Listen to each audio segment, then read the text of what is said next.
Hey noble ones, welcome to Metatron's Academy. Why is English full of silent letters? I'll give you an answer before we listen to the pro here. The reason is that whoever invented spelling is a muppet. That's my reason. But what is your reason, RobWords? Check it out. Link in the description, of course. It's perfectly normal for a language to have silent letters. But with English, it's just got way out of hand, without doubt. It's been said that every single letter of the alphabet can be silent in English. So let's put that to the test and find out how our language ended up this way. Welcome to another RobWords. Thank you. English does have an extraordinary number of words with silent letters. I mean, just look at them. But for each of them, there is an explanation. Some of these explanations are historically fascinating. Some of them offer extraordinary insights into the ways in which we speak. And some of them are just really irritating. I think you're going to agree. Yeah. So let's see if indeed every letter of the alphabet can be silent in English, because I love the approach. I'd like to underline, yes, all the silent decoration letters in English are annoying, but then again, never the level of French. Because French, to me, is like literally, mate, decoration at that point. Put an X, put an S, two T's, don't read them. I must admit I'm a little bit skeptical. Okay. Just keep an eye on this up here as we tick them off, and we'll see if by the end there are any letters left. All right. So where to start? Well, I reckon the default assumption when we see a silent letter in a word is that at some point that letter must have been pronounced. At one time people were saying receipt and debt. Of course they were. We just got lazy over time and stopped. No, I think with debt it was spelled the other way. Like it was done in order to be closer to Latin, but initially was spelled D-E-T-T-E in the French way. So yeah, I think that's what he's going to debunk. But there are some words where this does happen, like night used to be pronounced kneicht, and before that knicht. So the K was there, and probably it's the same with knife. I'm sure he's going to say better though. Stopped pronouncing them.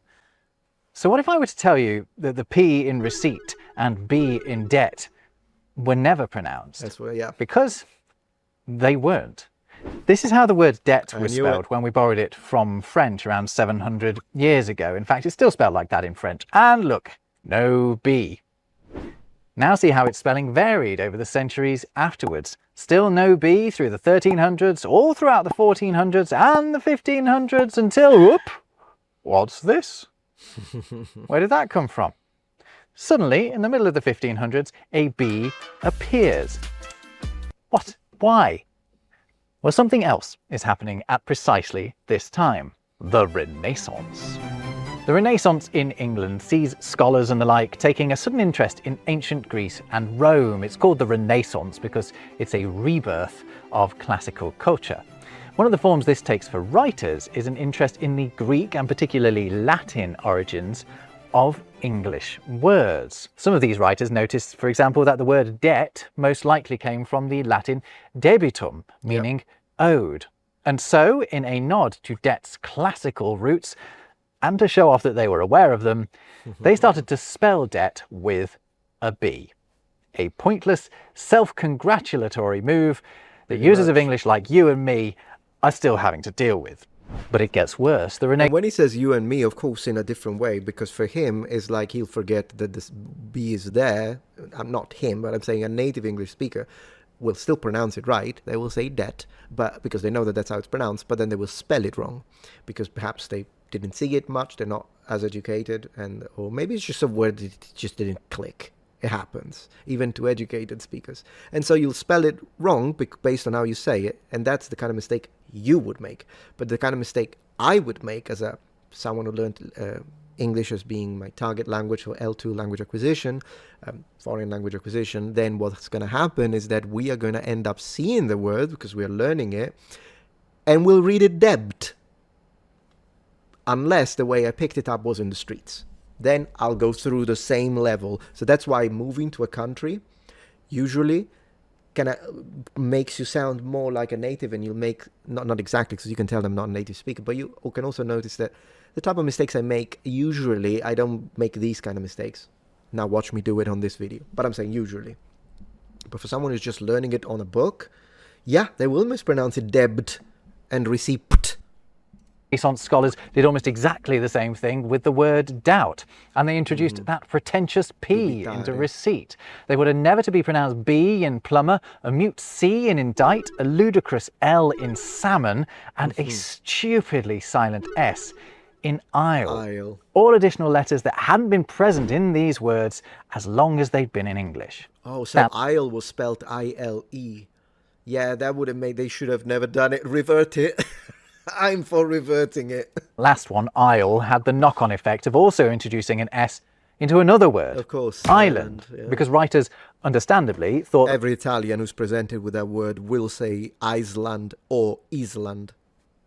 Me included when I was a teenager. the words were related, which funnily enough they are not. One of them is Germanic and the other one is Romance. And bonus balls up, this is also responsible for the S in the other kind of isle, added to reflect isle 2. Also amazing is the fact that we've started to pronounce some of the letters added during this silent revolution. The word perfect didn't have a C in it before the Renaissance, and there was no L in fault either, but those I did not know that. That's fascinating. So was it for? Yeah, because it sounds more French rather than fault. But before we do that, massive announcement. Check this out. You're gonna love it. As many of you know, or at least I think you know, I've been writing a book, my new journey into becoming an author. I've mentioned this on a few videos and on X, but this book was indeed crowdfunded. Now, any person who has donated or will donate to the crowdfunding will receive a full audiobook, and this is crowdfunding exclusive.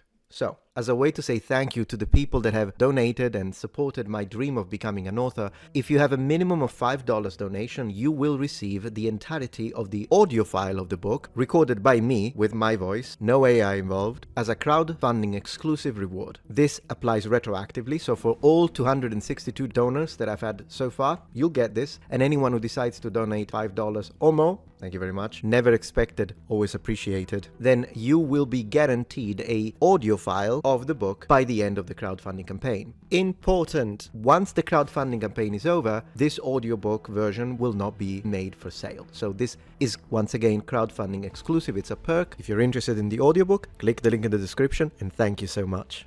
See, Renaissance scholars shoehorned them in, and now we're sounding them out. So that is one of the more irritating episodes in the story of silent letters in English. It's annoying because they don't need to be there. But it is not the only instance of deliberate insertion of inessential letters. Another had occurred slightly earlier, actually, when the first printing presses arrived in England. I've told this story before, but it bears repeating. The fellow who opened the first presses in England, William Caxton, had to hire folk from continental Europe to help him with the things because the Europeans were the only ones with the expertise. Unfortunately, the foreign printers that came over to Britain had their own ideas about how English should, could, and would be spelled. For example, they thought that could should have an L in it to match with the L's in should and would, despite can being distinctly L-less.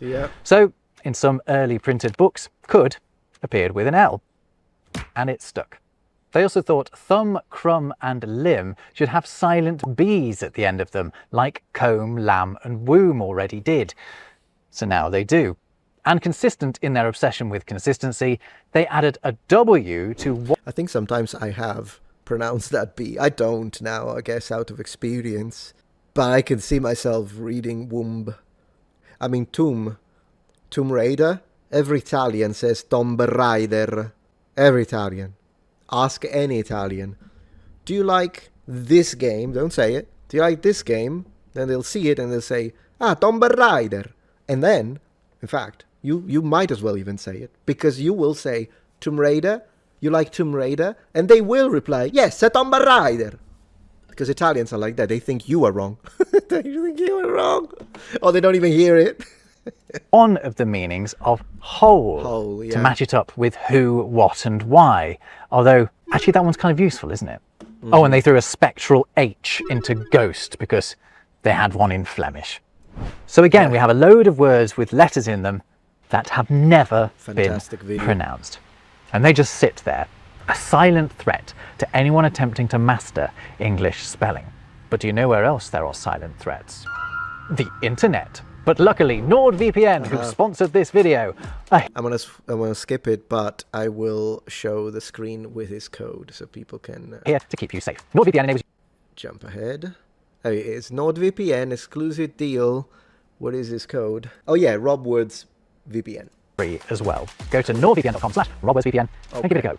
Now, a lot of the time, that instinctive assumption that a silent letter in a word was at some point in times gone by sounded out is correct. Knock, knock. Who's there? Silent K in all of these words. Yep. Silent now, but not in the past.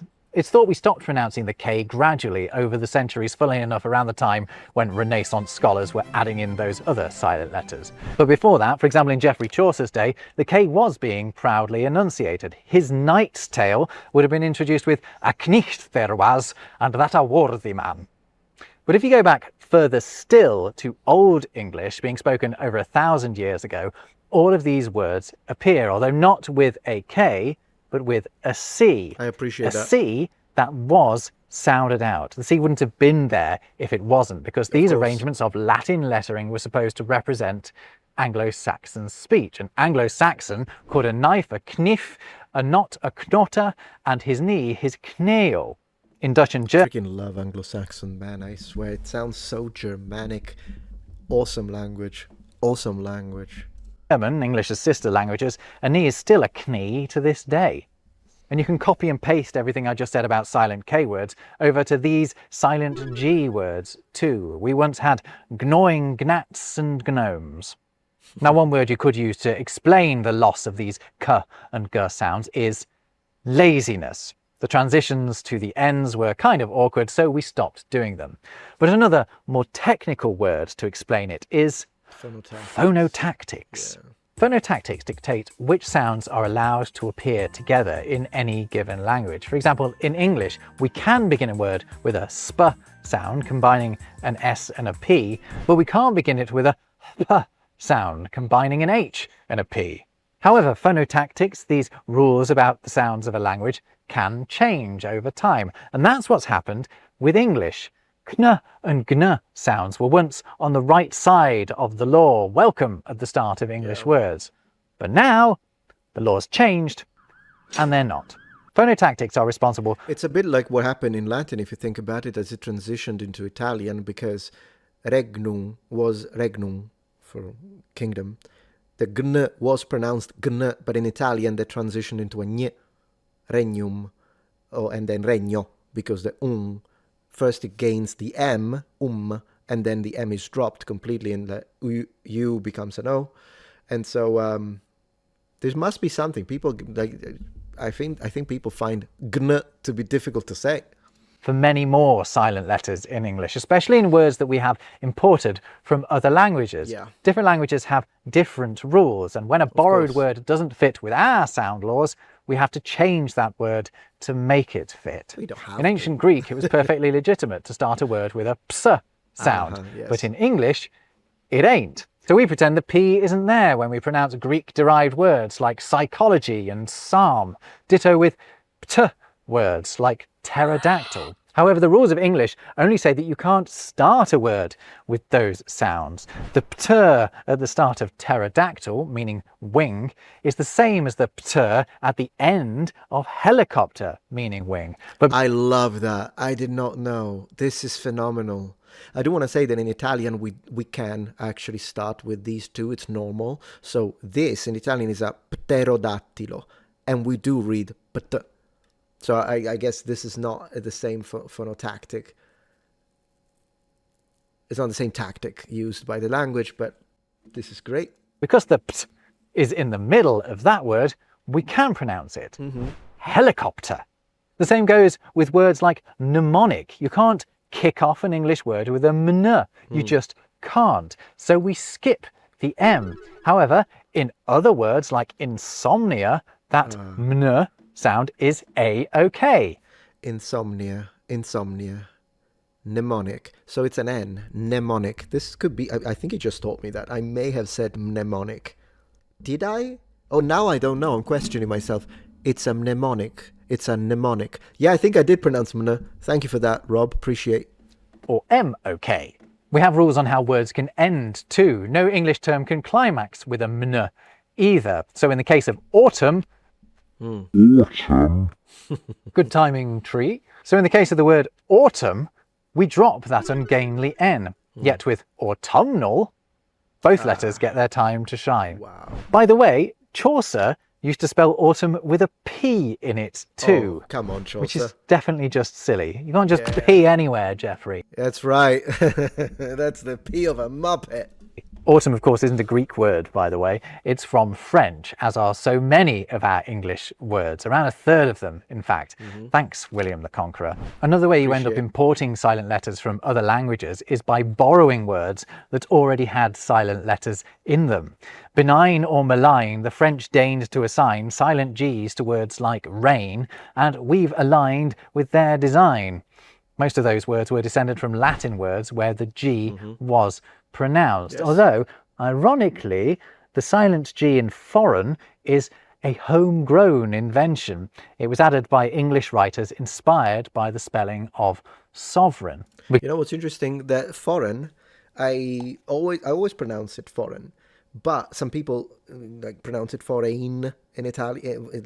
I mean, some people, when I mean, like, let's say an Italian student who's trying to learn English, foreign, fruit, friend. This you got to tell us that the I is not meant to be there, right? Fruit, friend, and foreign. I think I've almost always pronounced it foreign, but I would forget to put the G in spelling. I remember making that mistake when I was a student, several times, in fact. Fascinating stuff. Anyways, this video is great. As always, I try not to. I reacted to half of it. I'm going to stop it here. So if you enjoyed it, I'm going to give him a like. Did I? Yes. And then if you enjoyed it, as always, you'll find a link in the description so you can continue watching it and give him the view and possibly a comment. Thank you, Rob. Fantastic video, and learned a lot. And I hope you did too. Thank you for watching. Ciao. If you're enjoying this video so far, please take a moment to check out my Patreon page. With as little as a $5 support, you can help us ensure that we can continue to produce high quality and high researched content. And at the same time, you get access to polls, extra videos, unlisted streams, and much more. Thank you so much.